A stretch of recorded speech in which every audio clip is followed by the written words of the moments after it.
Guys நம்ம good bad ugly படத்தோட வேற லெவலான ஹிட்டுக்கு அப்புறமா நம்ம எல்லாருமே பார்த்தீங்கன்னா அந்த படத்தை வந்து பயங்கரமாக செலிப்ரேட் பண்ணோம். அதுக்கப்புறம் நெட்ஃப்ளிக்ஸில் ரிலீஸ் பண்ணாங்க. நெட்ஃப்ளிக்ஸ்லேயும் பார்த்து பயங்கரமாக என்ஜாய் பண்ணாங்க.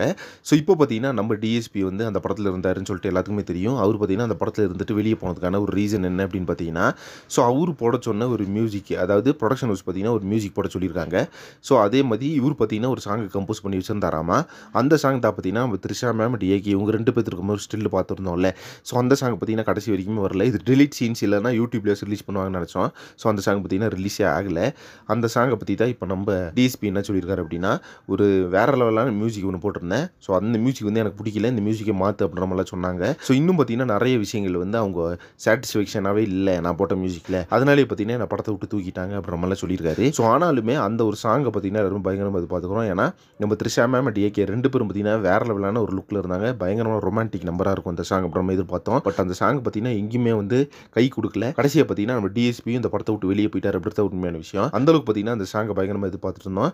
ஸோ அதே மாதிரி குட் பேட் அக்லி படத்தில் மற்ற சாங்களும் வந்து வேற லெவலில் இருந்துச்சு. பட் இந்த சாங் மேலே இருக்க அந்த எக்ஸ்பெக்டேஷன் பண்ணுறது பார்த்தீங்கன்னா பீக் லெவலில் இருக்குது. ஸோ வெயிட் பண்ணி பார்க்கலாம். இந்த சாங்கோட சீக்கிரமே அந்த அப்டேட் வரும் அப்படின்னு சொல்லப்படுது. ஸோ நம்ம டிஎஸ்பியும் பார்த்தீங்கன்னா இந்த ஒரு விஷயத்தை சொல்லியிருக்காரு. தேவிஸ்ரீ பிரசாத் இந்த படத்தில் போட்டிருந்தா நல்லாவே இருந்திருக்கும். ஏன் அப்படின்னு பார்த்தீங்கன்னா வீரம் படத்தில் எந்த அளவுக்கு ஒரு மியூசிக் கொடுத்திருந்தாரு நம்ம ஏகேக்காக அப்படின்னு சொல்லிட்டு நம்ம எல்லாத்துக்குமே தெரியும். ஸோ வெயிட் பண்ணி பார்க்கலாம் அடுத்த படத்துலையாவது நம்ம டிஎஸ்பிக்கு நம்ம ஏகே கூட சான்ஸ் கிடைக்குதா இல்லையா அப்படின்னு சொல்லிட்டு.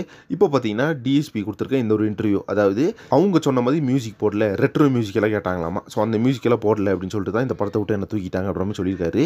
இதை பற்றி உங்கள் ஒப்பீனியன் என்ன அப்படின்றத கமெண்ட் பாக்ஸில் மென்ஷன் பண்ணுங்கள். நெக்ஸ்ட் ஒரு இன்ட்ரெஸ்டிங் பண்ணுறேன். Thank you friends.